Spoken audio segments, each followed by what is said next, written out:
World of Warcraft is only just coming out of probably the darkest period in its history, and while I've suspected some things, I haven't had the firm data until today, because something that we anticipated a few weeks ago has now been confirmed. That is the fact, from the horse's mouth, that Dragonflight did not sell as well as Shadowlands.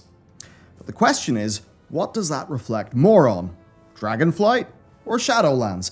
I'm fairly sure it's the latter, and we're going to learn a whole bunch more today, even as we go into the MAUs of Blizzard and its overall performance as a business, and what that means for us players going forward, with the help of today's sponsor. HelloFresh. Right, here's the deal straight up. Processed food is literally killing us. All of us, right?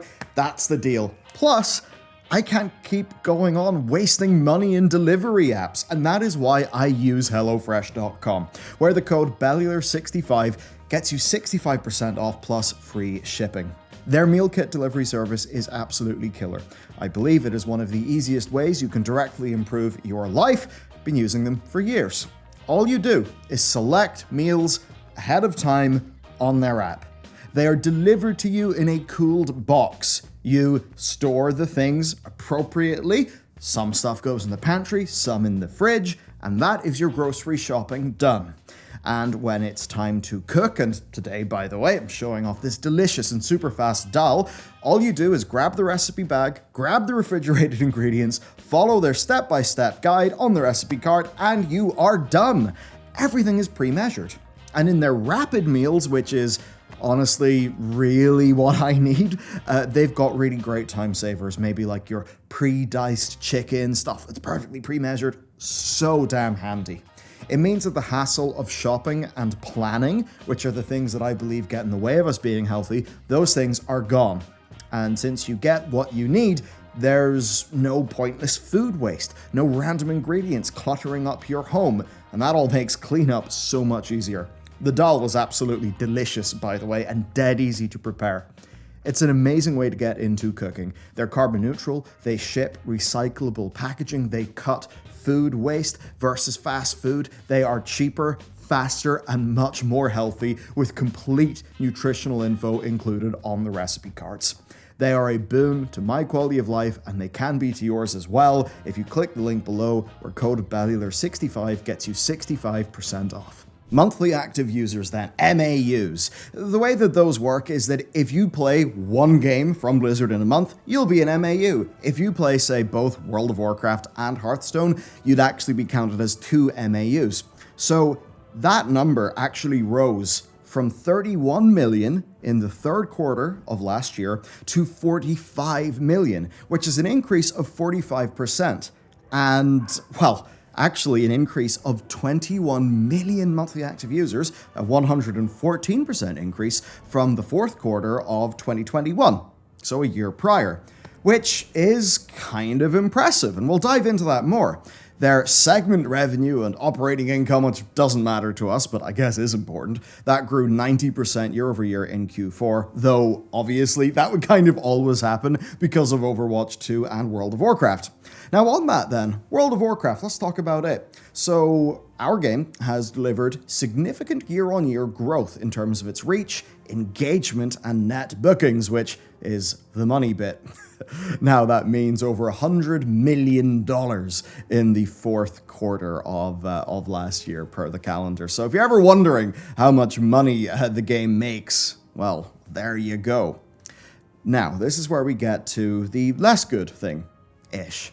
And that is that early Dragonflight sales figures have actually not reached the level of Shadowlands. If you'd like some context on that, Shadowlands at its time was the fastest sell-through to day one PC game of all time. So that basically is pre-orders through to day one. It was almost instantly dethroned by Cyberpunk 2077, and I suppose both Cyberpunk and Shadowlands were games that set records and then kind of crash and burn with their launch. And I think ultimately that is why we have not seen those people come back with the Dragonflight expansion. Which, I mean, now they have admitted it. We suspected this first whenever they didn't boast about their sales figures.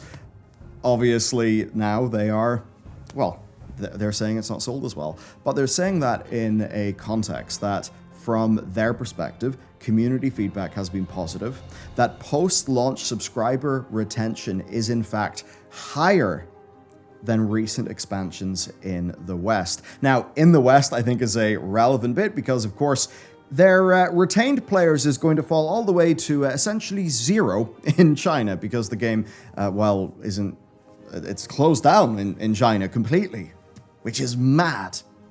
Now, when we're talking about recent expansions with an S, that means Legion, BFA, Shadowlands. I think it's pretty damn obvious that Dragonflight is a better expansion than BFA and Shadowlands. As for Legion, I wouldn't be surprised if Legion even had a higher fall-off rate, but I think that would be because it was able to draw in so many people, even the more fair weather people. Whereas when I look at the Dragonflight expansion, what I really see from it is an expansion that doesn't have anywhere near the hype of WoD or of Legion, right? Because Warlords of Draenor, like, think about its marketing campaign. Think about how much that resonated with people who are really there for, like, the core, galloping abs and sweaty muscles, heavy metal side of World of Warcraft. Or, of course, Legion, right? Being the big comeback with Illidan, a character that, like, everyone knows the franchise knows of. Whereas Dragonflight was just, hey, there's a storm dragon that looks kind of gnarly, and you're going to a place you haven't been before. And also, it's the dragons, which is a part of the WoW canon that only the more dedicated lore people particularly know about, because previously, so much of the dragons was really dealt with in the novels.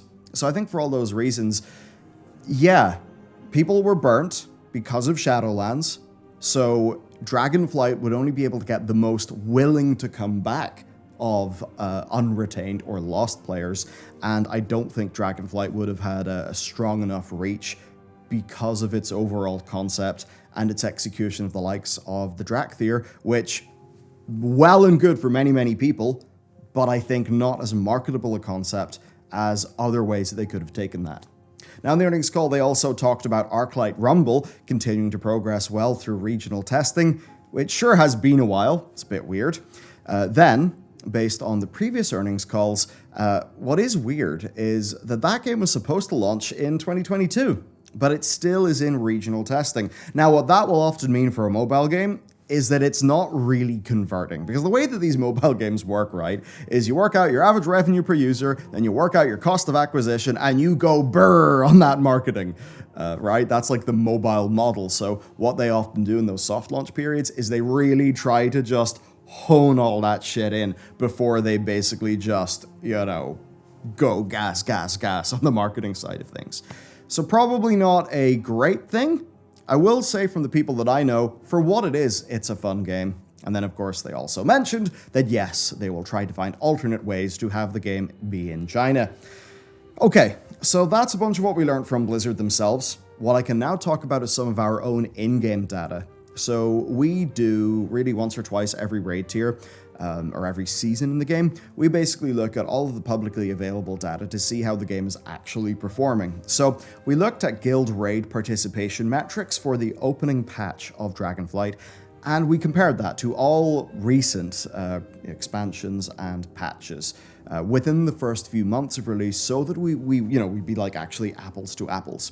And what was really helpful there is that Castle Nathria and Vault of the Incarnates have extremely similar seasonal timings, which just makes those two a really good point of comparison. And here's what we found out, right? For both normal and heroic, Vault of the Incarnates did see an increase over the previous raid tier, Sepulchre of the First Ones.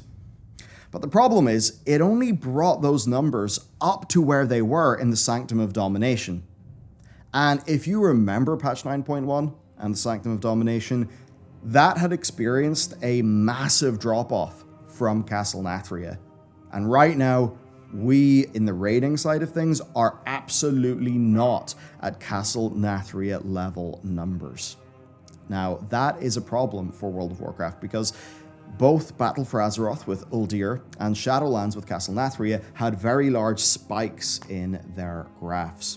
So, of course, this does very much line up with those sales figures that are reported by Blizzard, that they are lower, and that is something that originally we were able to sort of deduce during our research and analysis process for that past video. And really our data showed that ultimately the peaks and valleys for raid participation from guilds is on a continuing downward trend since, Antorus, really. And that's just when you exclude the outlier of Castle Nathria. And when you compare the Legion expansion to the two expansions that follow it, you actually see that Legion was able to grow throughout its lifetime, which is a pretty damn incredible thing, whereas the other two just fell during their lifetime. Now, that's the quantitative side. To look at the qualitative side, I would say that Vault of the Incarnates is a really fantastic raid. And as we concluded in our past statistics video, Dragonflight's launch is likely a success by most metrics that matter, right? There is a measure of success, but ultimately, it is a situation of a strong but not giga-hype foundation being laid down. And that ultimately, what will matter then is how they're able to grow this game from that foundation. Now, Blizzard themselves, or Activision Blizzard corporate, I suppose, did say that, look, the WoW team has grown, they've been growing the development teams, and that from what they can see, player sentiment is way up, player retention is up, and that to me is the most important thing. Really, a game like World of Warcraft can be analyzed similarly to how you would analyze a SaaS business, because World of Warcraft is GaaS, games as a business, so a lot of those metrics that are used in the SaaS, which is software as a service, worlds, like, your churn rate, your, cost of user acquisition, and all of that stuff, those actually really matter to World of Warcraft. And in the SaaS world, one of the most important things is your churn rate. Because if your churn rate's too high, you are fucked. And that is the state that World of Warcraft was in with its previous two expansions. So the actual important thing here is that the churn rate has decreased. Now the thing is, Blizzard, or Activision Blizzard, cannot lie in these disclosures, because this is all happening in a world that is regulated by the securities, the SEC. Right, the Securities Exchange Commission, I believe. So if they do lie in any earnings report stuff, that is tremendous trouble. Instead, what you rather find is they tell the truth, but they can be selective in what bits of the truth that they tell, sort of assuming that people will read mostly their comments, but then not actually look through some of their numbers with a fine-tooth comb, because there are just filings, even for regulatory purposes, that they do actually have to make as a part of being a publicly traded company in the United States of America.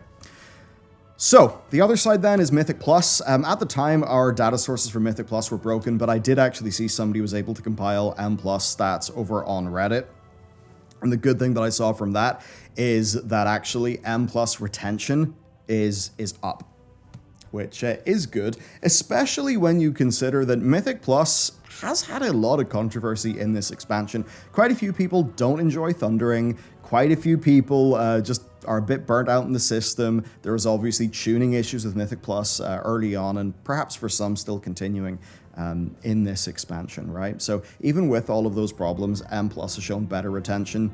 If I was to totally just spitball, I would say that whenever the social bonds of a game get shattered, right, that's going to impact the largest organized teams likely first. But if loads of just individual players are coming back to the game and then are being retained through the expansion being better, perhaps it's more likely, especially when we take into account cross-faction grouping for Mythic Plus, which will really increase the accessibility of Mythic Plus groups to Alliance players. I could maybe see Mythic Plus being the thing that will rise before raids rise. Maybe raids will be a bit of a lagging indicator because they do involve a degree of people coming back and then being able to organize. So yeah, we'll have to see on that one. Ultimately though, where we are left is that 2023 content roadmap. It seems the momentum is really strong. I mean, as soon as 10.05 appeared, 10.07 was on the PTR, right? And 10.07 actually does seem to have a pretty good amount in it. So all those things basically are on the up for World of Warcraft. I'd say that from the perspective of Google Trends data, it's been okay. From the perspective of the actual content that we would make on our YouTube channel, what I have found is that stuff that will cater specifically to WoW players from a gameplay perspective, like say, like the winners and losers in terms of class changes in a new patch, that stuff does well. But the stuff that used to have a very broad level of community enjoyment, really like across the spectrum, like some of the premium lore content, that definitely is down a little bit. And we've essentially always, I mean, our thesis and why we've continued to go really hard on that is that WoW is fundamentally better, but it's just going to take time for us to actually reap the benefits of that lower churn rate. To round things off though, I do just want to do like a few little general Blizzard things. Okay, so monthly active users, obviously they were down in like the low 20s in terms of millions, and the MAUs for the third quarter of 2022 actually didn't include the launch of Overwatch 2. So what we can see then is it going from 31 mil in Q3 to 45 mil in Q4, a 45% increase. That will be driven, that won't be driven by the launch of Diablo Immortal, because it launched in like a previous quarter, you know? And I don't believe, like from what they said, it was just holding strong rather than having any large growth. In that case, it's Overwatch 2. And do you remember Blizzard actually saying that something like 20 million people had, played it within like the first whatever amount of time? That really does show to us the power of free-to-play. And of course, Q3 itself would have been fairly strong because of Wrath Classic. So overall, I think what we see there is Overwatch doing well. And one of the interesting things there when you look at Overwatch is that it's actually done well by the numbers. And I think to a lot of people who are frustrated at some aspects of that game, that'll kind of sting.